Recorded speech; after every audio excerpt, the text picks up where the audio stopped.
जय गोपी जन वल्लभा गिरिवरधारी।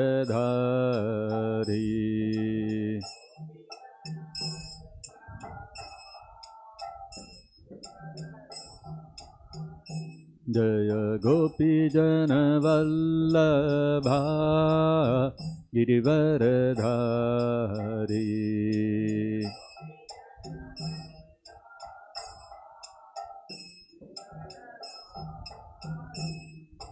यशोदनन्दन व्रज जनरञ्जना।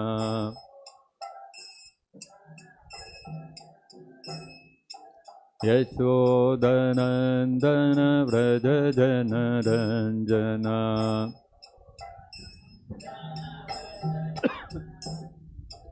यमुनातीरावनचारी।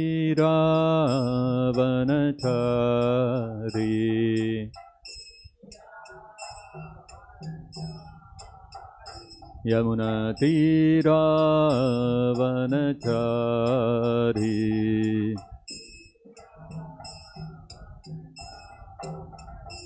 जय राधमाधवा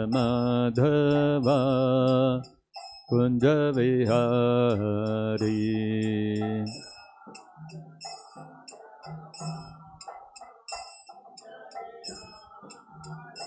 जय राधमाधवा कुंज विहारी।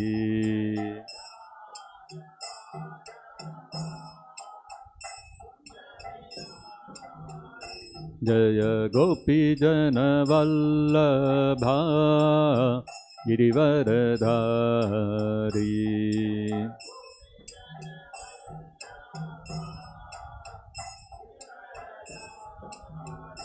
जय गोपी जन वल्लभा गिरिवरधारी।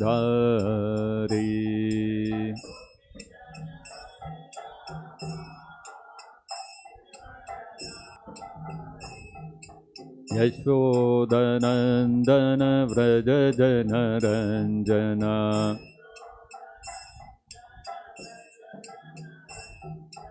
यशोदनन्दन व्रज जनरञ्जना।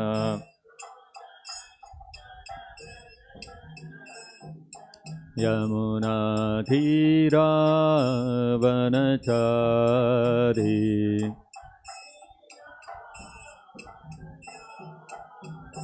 यमुनातीरावनचारी।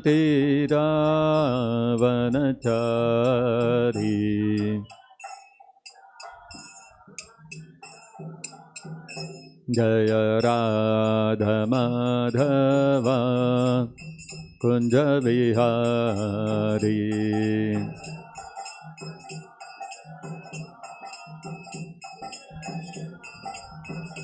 जय गोपी जन वल्लभा गिरिवरधारी।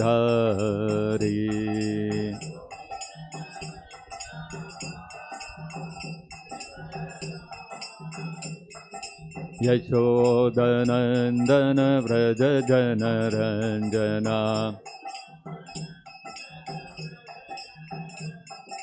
यमुनातीरावनचारी।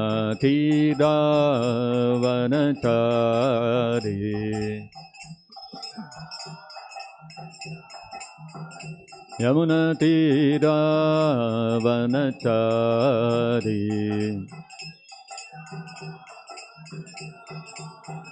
जय राधमाधवा कुंज विहारी।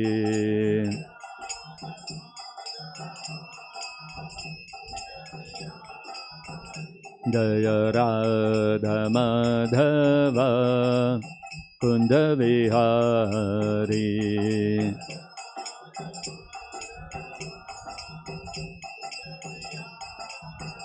जय कृष्ण बलराम जय कृष्ण बलराम। कृष्ण बलराम जय कृष्ण बलराम।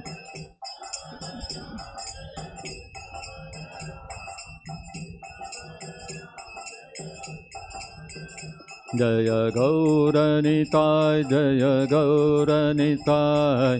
गौरनिताय जय Gaur Nitai.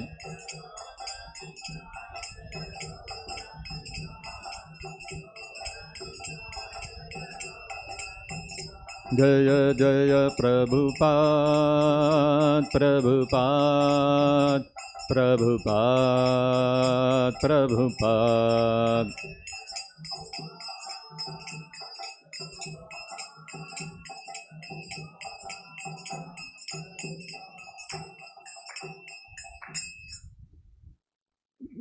Jai Mishabhat Paramansa Parivrajagatare Shtottara Satar Shri Srimad His Divine Grace A.C. Bhaktivedanta Swami Srila Prabhupada Ki Jai.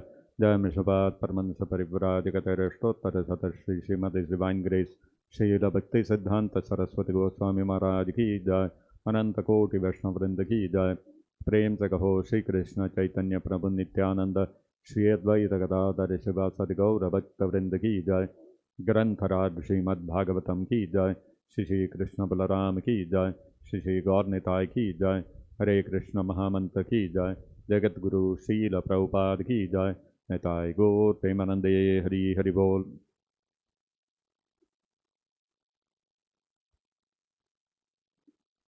Om Namo Bhagavate Vasudevaya. Om Namo Bhagavate Vasudevaya. Om Namo Bhagavate Vasudevaya. Reading from Srimad-Bhagavatam, Canto 3, Chapter 23, text number 23 onwards. Nimajya Asmin Hrade Bhiru. Nimajyasmin Hrade Bhiru. Nimajyasmin Hrade Bhiru.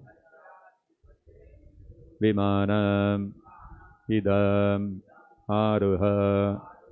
Vimanamidam Aruha. Vimanamidam Aruha. Idam Shukla Kritam Tirtham. Idam Shukla Kritam Tirtham. Idam Shukla Kritam Tirtham. Ashisham Yapakam Nirnam. Ashisham Yapakam Nirnam.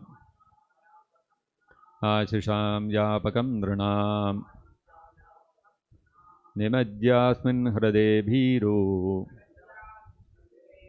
Vimanam idamaruha. Idam Shuklakritam Tirtham. Ashisham Yapakam Nirnam. Nimajyasmin Hrade Bhiru. Vimanam idamaruha. Idam Shuklakritam Tirtham. Ashisham Yapakam Nirnam.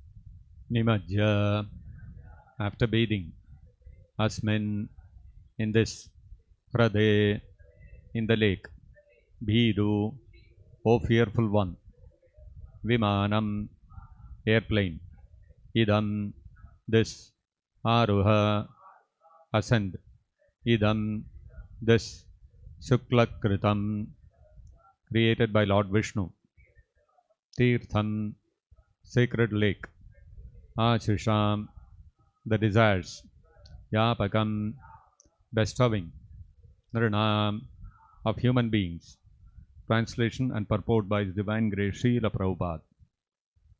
My dear Devahuti, you look very much afraid. First bathe in Lake Bindusarovara, created by Lord Vishnu himself, which can grant all the desires of a human being, and then mount this airplane. Kindly repeat, my dear Devahuti, you look very much afraid. First bathe in Lake Bindusarovara, created by Lord Vishnu himself, which can grant all the desires of a human being, and then mount this airplane. Purport by Srila Prabhupada. It is still the system to go to places of pilgrimage and take a bath in the water there. In Vrindavan, the people take baths in the river Yamuna. In other places, such as Prayaga, they take baths in the river Ganges. The words Tirtham Ashisham Yapakam refer to the fulfillment of desires by bathing in a place of pilgrimage. Kardamumuni advised his good wife to bathe in Lake Bindu Sarovara so that she could revive the former beauty and luster of her body. Thus ends the Bhaktivedanta purport. Om Ajnanatimrandasya Jnananjanachalakaya Chakshurunmilitam Yena Tasmai Shri Gurave Namaha Namo Vishnupadaya Krishna Presthaya Bhutale Srimate Bhaktivedanta Swaminiti Namine Namaste Saraswate Deve Gauravani Pracharine Nirvishesha Shunyavadi Paschatya Deshatarine Jaya Shri Krishna Chaitanya Prabhu Nityananda Shri Advaita Gadadhara Shri Vasadi Gaura Bhakta Vrinda Hare Krishna Krishna Krishna Hare Hare Hare Rama Rama Rama Hare Hare Mokam Karoti Vachalam Pangum Langhayate Girim Yat Kripatamaham Mande Shri Guram Dinataranam. So,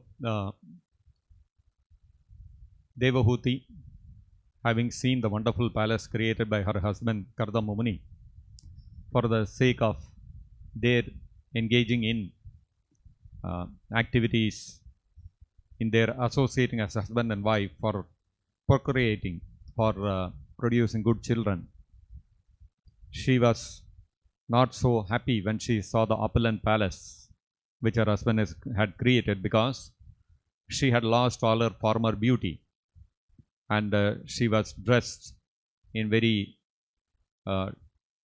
old and worn clothing. Her hair was all matted. Even though at the beginning, when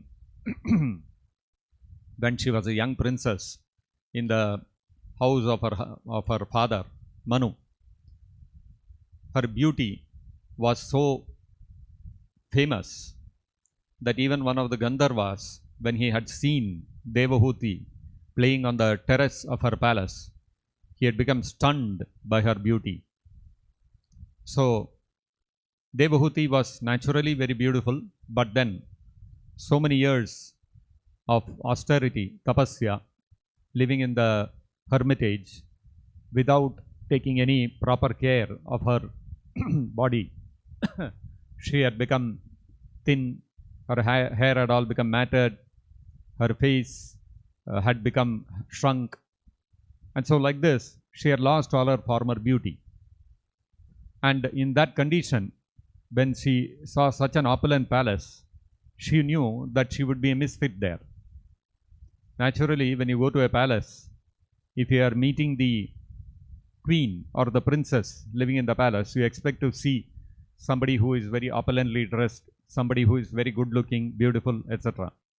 You are not expecting to see somebody who is wearing torn and old clothing and looking very ugly and without proper care of the body. You don't expect that.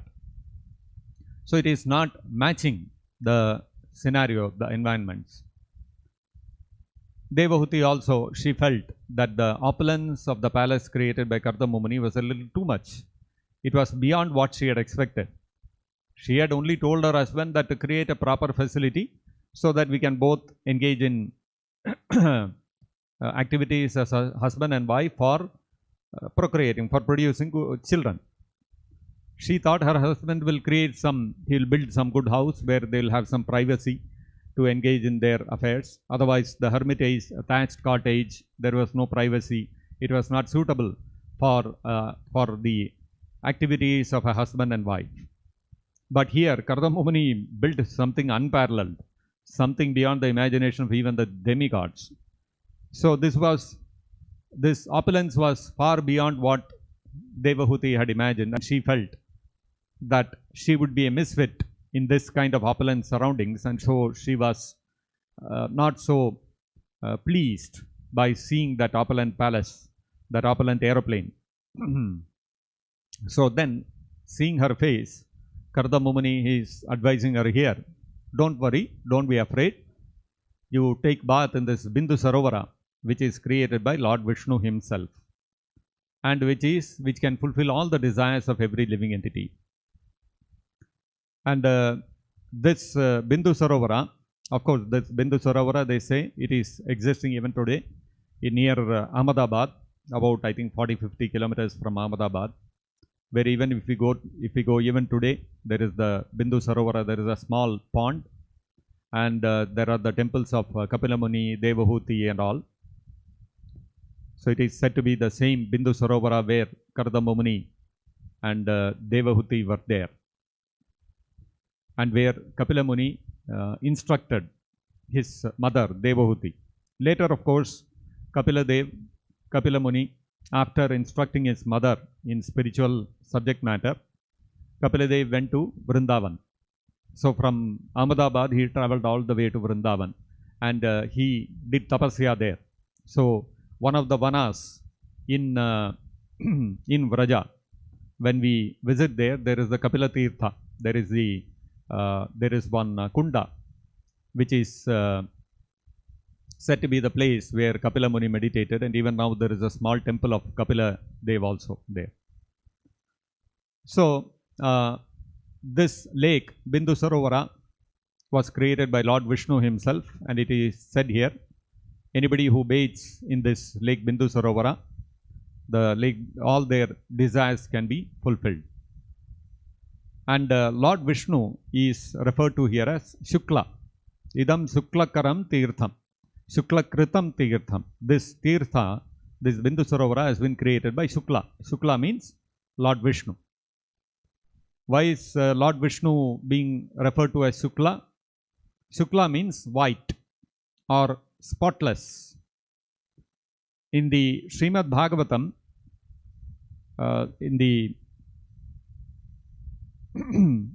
Srimad-Bhagavatam, in the 4th canto, there is the description by Lord Shiva about Lord Vishnu.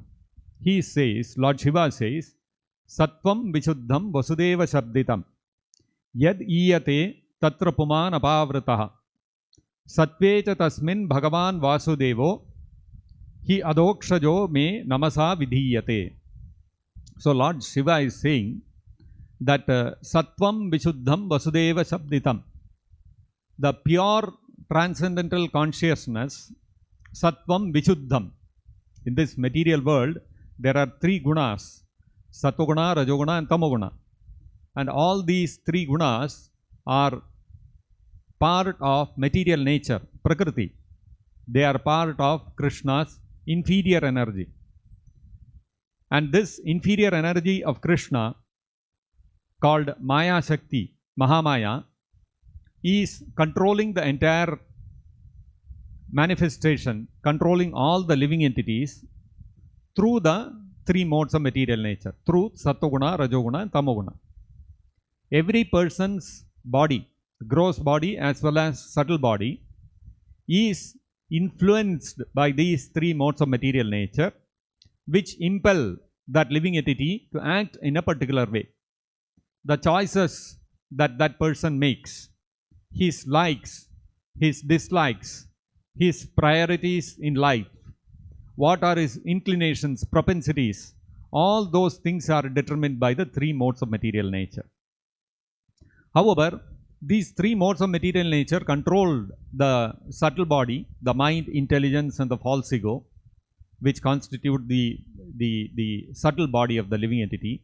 they influence so subtly that whatever the mind is dictating to us, we identify ourselves with those thoughts. The mind is behaving according to the direction of the three modes, according to Sattva-guna, Rajoguna and Tamoguna. The combination of these three modes makes the mind accept and reject things, accept things which the mind considers favorable for its happiness, and rejects things which it considers unfavorable for its happiness. And the mind does so under the influence of these three modes of Prakriti.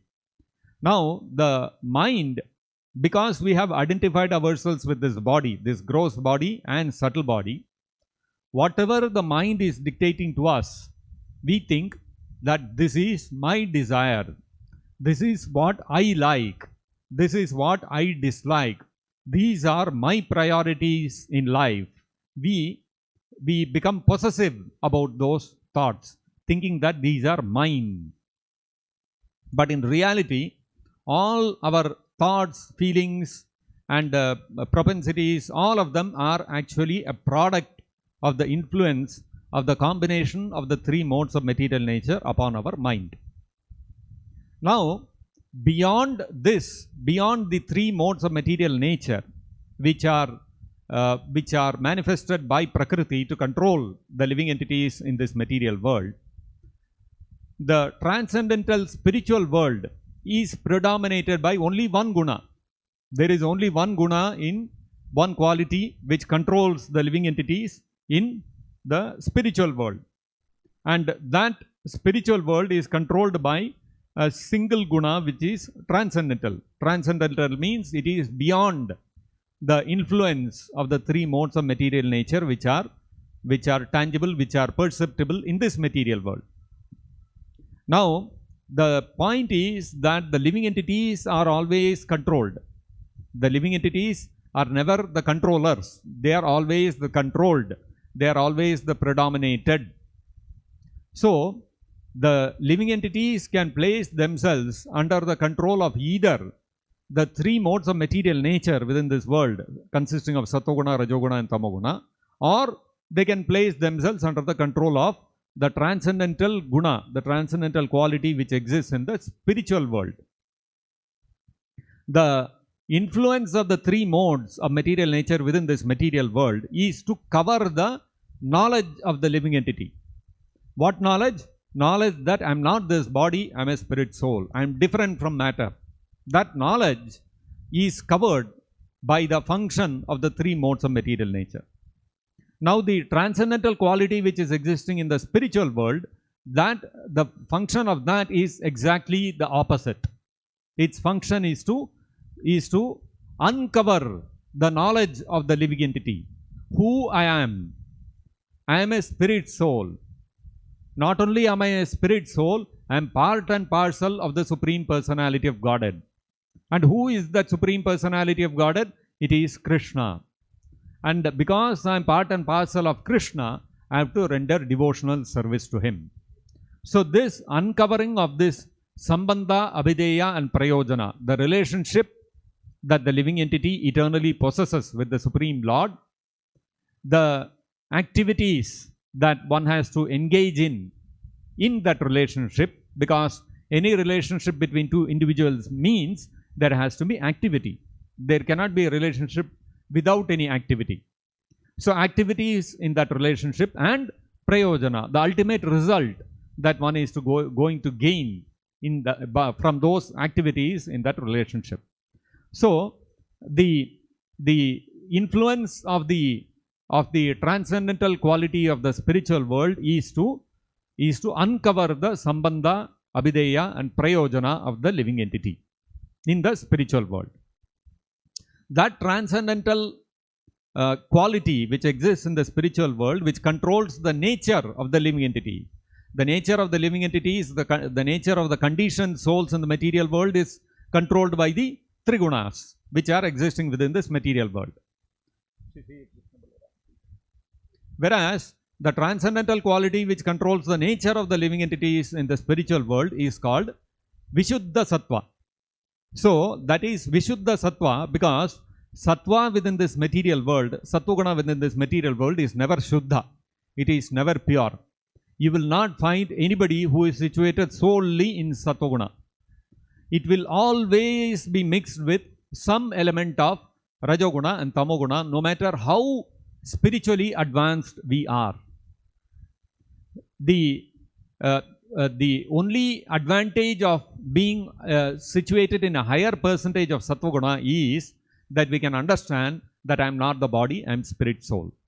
So Adhyatma Jnana, to understand knowledge, the knowledge that I am not the body, I am spirit soul, is also within the purview, within the control of the Sattva-guna within this material world. Therefore, that kind of knowledge which is controlled by Sattva-guna cannot reveal knowledge about Vishuddha Sattva, cannot reveal knowledge about the activities in the spiritual world and about the Supreme Personality of Godhead. Therefore, even Jnana Yogis, even though they may come to the point of liberation, they cannot understand the activities and the qualities of Krishna and the existence of the spiritual world, the existence of Vaikuntha and Krishna Loka, and to be able to comprehend the activities of the living entities eternally there is beyond their ability, beyond their comprehension ability. Why? Because they are still under the control of the material nature, under the control of Sattva-guna. So the nature of Sattva-guna within this material world being always contaminated with some element of Rajoguna and Tamoguna, it is not transcendental. So it is not Shuddha. Whereas the Sattva-guna, the mode of goodness which is prevalent in the spiritual world, is completely free from all contamination of Rajoguna and Tamoguna, as well as the Sattva-guna within this material world. And so therefore it is called Vishuddha Sattva-guna. It is completely pure. Therefore, Lord Shiva is saying, Sattvam Vishuddham Vasudeva Shabditam. That Sattva-guna, Vishuddha Sattva-guna, which is predominating the spiritual world, is called Vasudeva Sattva. So, just like to differentiate the Sattva-guna within this material world from the Sattva-guna within the spiritual world, it is called Vishuddha Sattva-guna, or it is called Vasudeva. The state of being, the state of existence in the spiritual world is called Vasudeva. So, Sattvam Vishuddham Vasudeva Shabditam Yad Iyate Tatra Puman Apavritaha. So, there, by that influence of the Vishuddha Sattva-guna, Puman, the Supreme Personality of Godhead, Krishna or Narayana, Tatra Apavritaha, he is uncovered, he is revealed. As long as we are under the influence of Sattva-guna, Rajoguna and Tamoguna within this material world, we cannot understand the position of the Supreme Personality of Godhead. So right now, all of us, we are all completely under the influence of Sattva-guna, Rajoguna and Tamoguna. More of Rajoguna and Tamoguna, very less of Sattva-guna. We are not even on the level of Jnana Yogis. But we are able to understand the supreme position of Krishna, that he is the avatari, he is the source of all avataras and expansions. He is himself not an avatara. He is the fountainhead of all expansions and incarnations. He is the source of even Narayana, Vishnu, everybody else. How we are able to understand this? Because it is said by Lord Shiva, Yadiyate Tatra Puman Apavritaha. That Puman, that Supreme Personality of Godhead, Apavritaha, he is revealed only by Sattvam Vishuddham Vasudeva Shabditam, which is that he is revealed only by a person who is completely under the shelter of the Vishuddha Sattva-guna of the transcendental spiritual world. So how are we able to understand? Because Krishna, even though it is impossible to understand Krishna within this material world under the influence of the three modes of material nature, still Krishna being the very loving Supreme Father, he wants that we liberate ourselves from this material world and get out of this material world and go back to the spiritual world. So he has created a window through which we can jump out of this material world and access the knowledge about the Supreme Personality of Godhead, which is impossible to be understood within this material world. What is that window through which we can access Krishna? That window is the shelter of a pure devotee. That is why in the 7th chapter also Krishna says, Mada Ashrayaha, one who has taken shelter of mud, of my pure devotee, that person can know all the confidential truths about me, Krishna says in the 7th chapter, in the very first verse of the 7th chapter of the Bhagavad-gita. So, the taking the shelter of somebody who is under the control of Vishuddha Sattva, that is a Paramahamsa, a pure Vaishnava, a pure devotee of Krishna, we can also gain access to that revelation of the position of the Supreme Personality of Godhead and about Sambandha, Abhideya and Prayojana simply by the influence, by the grace of that pure Vaishnava. So, this is the method which Krishna has given us how to be able to access him, how to be able to know him. Otherwise, it is impossible to know him. So, Sattvecha tasmin Bhagavan Vasudevaha,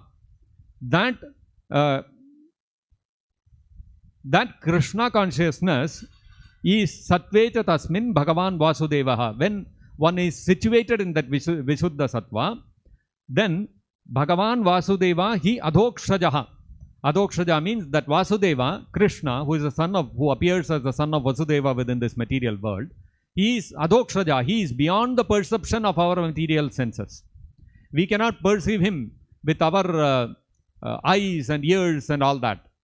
So, although Krishna is present in his Punya Nama, when we chant Krishna, Krishna is personally present there. But then it is actually not possible for us to capture Krishna's holy name with our material tongue. It is not possible to vibrate unless one has got the adhikara, one has got that authority to chant Krishna's holy name from a pure devotee. So, that Adhokshaja Krishna, who is beyond the purview of the material senses, that me namasa vidiyate, Lord Shiva is saying, I worship him. That Supreme Lord Krishna, who is beyond the influence of the material senses, by taking shelter of the Vishuddha Sattva Guna. So, since that Supreme Lord Krishna or Vishnu or Narayana is revealed only by one person who has taken shelter of the Vishuddha Sattva Guna, by taking shelter of the lotus feet of a pure devotee, only to him is the Supreme Lord Krishna revealed. That is why in the Upanishads also it is stated, Yamevaisha vrinute tena labhyaha. So, the Supreme Lord Krishna is known only to a person to whom he reveals himself. And Krishna reveals himself only to a person who has taken shelter of his pure devotee. So, because the Supreme Lord Krishna is known only under the influence of the Vishuddha Sattva Guna, he is referred to as Shukla. Just like even Devahuti also, she also realized the Supreme Personality of Godhead, Vishnu, by taking shelter of a pure devotee who was Kardama Muni. So, simply by rendering menial service to him, she gained knowledge about the Supreme Lord and she was able to develop love of Godhead. She also transcended the influence of the three modes of material nature and got the shelter of Vishuddha Sattva Guna. How was it possible? Simply because she took shelter of the lotus feet of Kardama Muni. Taking shelter of the lotus feet of a pure devotee, what does it mean? That we can see in the personal example of Devahuti. Unhesitatingly, without any reservation, she rendered the most menial of services to Kardama Muni without consideration of her own personal health or body or maintenance or beauty.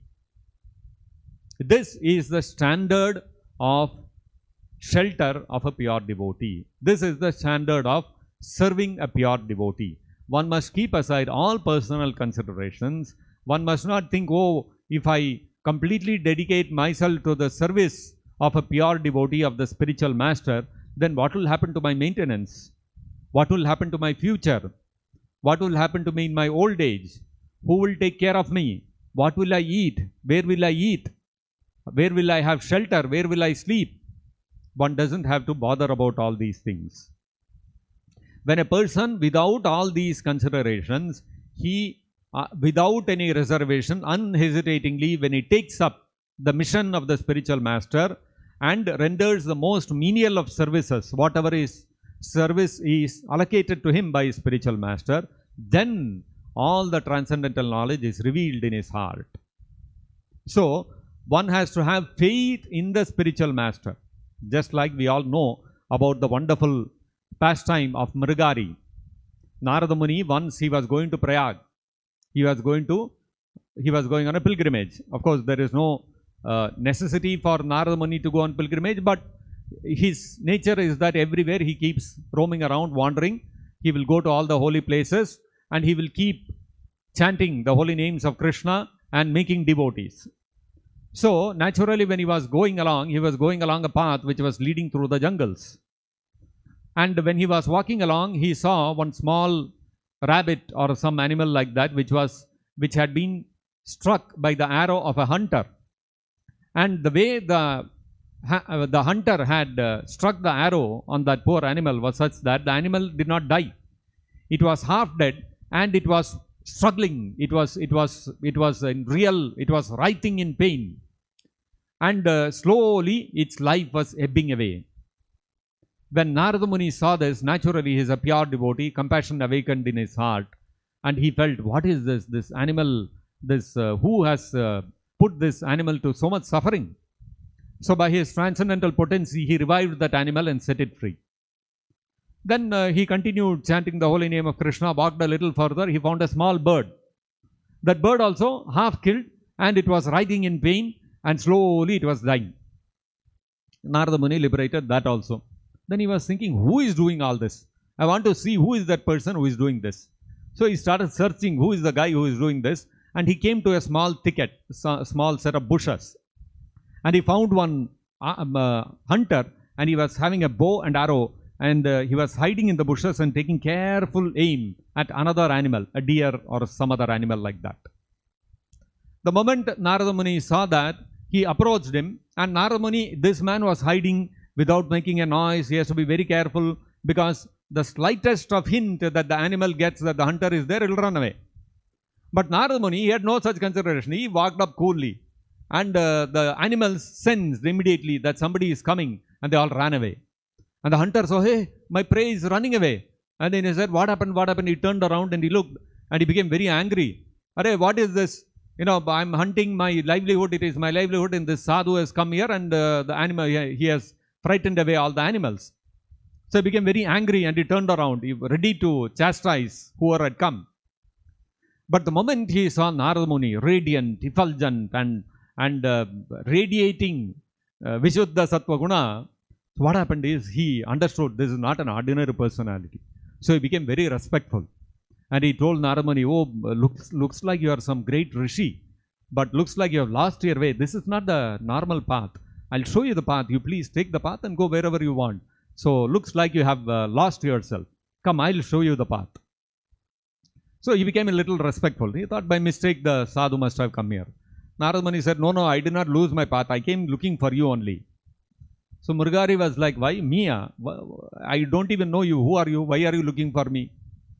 Then Narada Muni asked, I saw a little while ago, there are a few animals which were half killed, and they were writhing in pain, suffering in pain. Were you the person who did that? So Mrigari said, yes, I only did that. So Narada Muni said, why are you doing this? If you are a hunter, if your profession is hunting, why don't you kill the animals one shot? Why are you half killing them and making them suffer? So Mrigari said, this is the way I learned from my father how to kill animals. And when I shoot the animals and I don't kill them, but I see them suffering and dying, I feel great satisfaction. I feel so happy. So I like doing it. I like killing them half, and I like seeing them suffering and dying. So Narada Muni was like, my God, what is this? So Narada Muni told him, do you realize that what you are doing is greatly sinful activity? It is a papa karma what you are doing. Mrigari was like, papa karma, what is this new thing I am hearing? what is this, Papa? What is this, what you are talking about? Please explain, what is this? So then Narada Muni explained to him, this is sinful. You will have to suffer in the future for this activity what you are doing. In future lives, in this life also you will have to suffer. So, because of contact with Narada Muni, although Mrigari was the most sinful hunter, he was uneducated, illiterate, did not even know what is Papa and Punya. What happened? The transformation started happening in his heart. Then he said, oh, is it so? Nobody told me there is something called Papa and that I will have to suffer for all these activities. I thought this is the way all people live. So you please tell me what I should do to become free from this Papa. I don't want to suffer. So you see, that inquiry had awakened in his heart simply by being in the presence of Narada Muni for a few minutes. This is the effect of Sadhu Sangha. So the effect of Sadhu Sangha is that simply by being in their presence, one's spiritual inquisitiveness gets awakened. One becomes aware that there is something called sinful activity and one is responsible for one's actions and one will have to suffer if one engages in sinful activity. This understanding comes about by the association of a devotee, of a sadhu. So, when Narada Muni, when Mrigari said this, that I want to become free of this sinful reaction, I don't want to suffer, please tell me how to become free of this. Then Narada Muni said, okay, if you want to do that, I have got one condition. If you want that knowledge, if you want to become free of all sinful reactions, I have got one condition. So Mrigari said, yes, please tell me whatever condition you want, I am ready. I am ready to follow your instructions. Whatever condition is there, I am ready. So Narada Muni said, first thing is you have to break your bow. So this is a very big ask, because the bow is the source of livelihood for Mrigari, for the hunter. And if he breaks his bow, what will he do for his livelihood? Because he doesn't know anything else. It's not like he's living in a city, he has got a engineering degree, graduate he is, he gives up, he resigns so somebody told him resign the job so that you can become Krishna conscious. Okay, resigned his job, applied in some other company, got another job and he is continuing. It's not like that. Mrigari doesn't know anything else other than hunting. He has grown up, he has learned hunting from his father, he is a tribesman, he is living in the jungles, he has never seen anything of the outside world, uneducated, illiterate, has no other talent, no other skill. What will he do? But Mrigari did not think all those things. He immediately said, you want me to break my bow? Already broken, finished. Why? Because he had complete faith, firm conviction in the words of Narada Muni. And Narada Muni said, okay, now you are ready to receive instruction. So I'll give you one mantra. He told him, Hare Krishna, Krishna Krishna, Hare Hare, Hare Rama, Rama Rama, Hare Hare. You do one thing, you go back home, you shift your home to the banks of the river, you have one tulasi plant there and sit and chant Hare Krishna. So Mrigari said, okay, my Guru Maharaj, I'll do as you say. What should I do for my livelihood? Narada Muni said, don't worry, I will take care of you. So Mrigari said, okay, my Guru has said. Then he went. He went, told his wife, then gave up all his house, everything, shifted to created one small cottage on a river bank, planted one tulsi plant and sat and started chanting Hare Krishna. Firm faith. Narada Muni has told, he will take care of me. No consideration. So then what happened? News slowly started spreading. From village to village, the news started spreading. What was the news? Did you hear? Mrigari has become a sadhu. What you are telling? Mrigari, sadhu, impossible. I don't believe it is some rumor. No, I have heard. My friend has gone and visited him. Why don't we go and see? This is some real miracle. If this has to happen, I want to see with my own eyes. So, let us go and see. I want to see for myself, otherwise I cannot believe this. Okay, let us go. But if we go, when we visit a sadhu, we cannot go empty-handed. Let us take something. Let us take some fruits, some dal, some sabji. So, people started coming to see this miracle, to see how Mrigari has become a sadhu. And everybody who is coming, he is bringing some dal, some rice, some vegetables, some fruits. Now Mrigari's house got over-flooded with grains and vegetables and fruits. What to do? So he started cooking big quantities and food and distributing prasadam to everyone who is coming. Annadana he started doing. So his faith in his spiritual master was so strong that to maintain his family, for ensuring that they have enough food, he had to struggle so much and engage in so much sinful activity of half killing animals.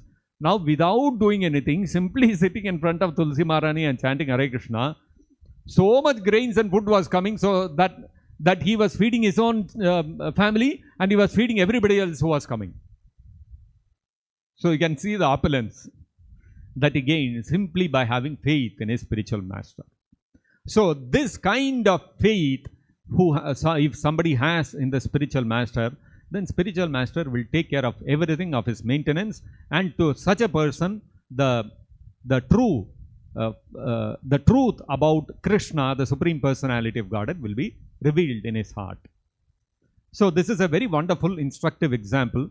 One more thing we can understand from this example is how Narada Muni initiated Mrigari. The initiation of Mrigari, Narada Muni conducted. There was no fire sacrifice. There was no chanting on beads and handing over. There was no changing of his name to some spiritual name. There was no fire sacrifice. None of these things were there. So what was the process of initiation? Breaking the bow was the process of initiation for Mrigari. So you see how it is. So all these externals, these formulas, this havan, giving beads, changing name, these are a formal process of initiation. But the principle we have to understand, real initiation happens when in our heart we surrender without reservation, with full conviction to the lotus feet of Srila Prabhupada. So it doesn't matter Ritvik system, non-Ritvik system, whether we are following tradition, not following tradition. Which tradition did Narada Muni follow in initiating Mrigari? Have you ever heard of any tradition where, to get initiated by the spiritual master, tradition is you have to take a bow in front of him and break it. That is the process of initiation. There is no such tradition. So tradition is not the important thing. In the heart of the disciple, how much conviction and faith he has in the spiritual master is what matters. So Devahuti had firm conviction in her husband Kardama Muni that he will take care of my spiritual progress. And so without any consideration, without any reservation, she engaged in the most menial of activities. Wiping the house, keeping the house clean, cleaning the vessels, washing the vessels, arranging his havan, whatever yajna he had to do on a daily basis, washing his clothes, very simple activities. She never questioned that by doing all these things, what am I gaining? I am washing his clothes, I am washing the vessels, I am wiping the floor and cleaning. This any servant can also do. What I have to do in this? How am I gaining by this? She never had that question. That question never came in her mind. Without hesitation, this is what my husband wants, my spiritual master wants me to do. I will do this. So this kind of the unreserved menial service to the spiritual master actually constitutes real initiation. Of course, the formal process of having a havan and receiving a spiritual name and the beads and all that also has significance, because that's the process Srila Prabhupada has instituted for receiving initiation from him in our institution. So, but then the principle behind it, we should not get carried away only by the externals. When we are sitting in front of the fire sacrifice and receiving the beads and agreeing to become a disciple of Srila Prabhupada, we have to understand that what is most important is our firm conviction in Srila Prabhupada that yes, Srila Prabhupada is my spiritual master. He is the person who is going to deliver me and take me back to Godhead, and with complete dedication, I will render whatever service is allotted to me. So this is the real mood in which a disciple gets initiated by the spiritual master and is able to progress quickly back to Godhead, just like we are seeing Devahuti.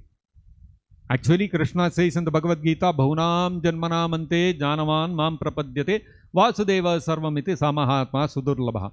To come to the point of surrender to Krishna, If somebody is on the process of Jnana Yoga, he has to spend many lifetimes cultivating Jnana to come to the point of surrender.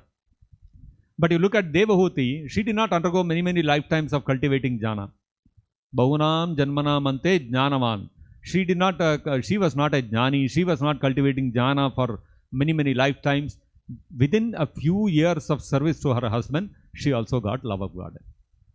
So, in a similar way, if we also render service to the lotus feet of Srila Prabhupada by serving his mission, by serving his organization, by rendering, by the very simple process of dedicatedly rendering the whatever assigned services to us are on a daily basis, simply by that process, we can please Srila Prabhupada, and very quickly we will also be able to be on the platform of Vishuddha Sattva-guna, beyond the influence of the three modes of material nature, and we can gain Krishna Prema. So, these are some of the things which we can understand by the personal example of Kardama Muni and Devahuti. So, we will stop here. If there are any questions or comments, we can discuss. Hare Krishna. Hare Krishna. Like our thinking, feeling, like decision making, if they get affected by the influence of the three modes of material nature. Yes. So, how to understand that there is something called free will that we can use it? The free will of the living entity, Prabhupada has mentioned in many places. Prabhupada refers to the free will of the living entity as minute free will. We should not expect the jiva to have absolute free will. That whatever I like, I will do. That kind of free will doesn't exist for the jiva.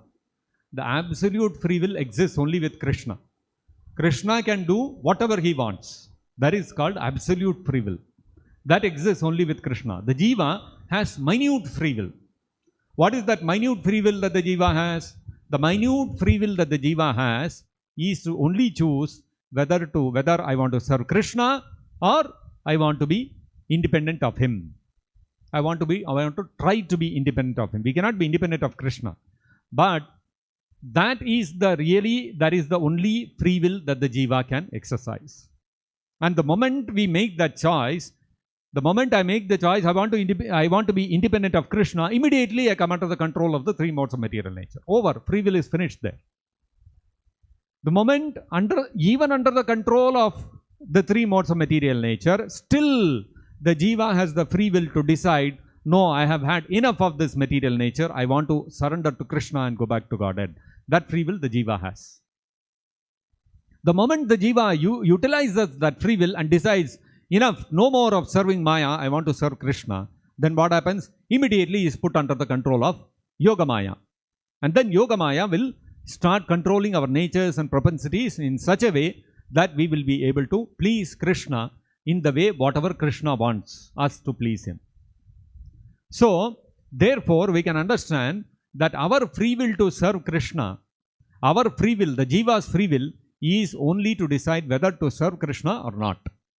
Beyond that, our free will is completely controlled by the three modes of material nature or by Yoga Maya in the spiritual world. That's how we have to understand. So, we cannot expect the jiva to have absolute free will. Absolute free will exists only with Krishna. Is that okay? Any other point? So, we'll stop here. Grantharaj Srimad-Bhagavatam ki jai. Jagat Guru Srila Prabhupada ki jai. Nitai Gaur Premanande Hari Hari Bol.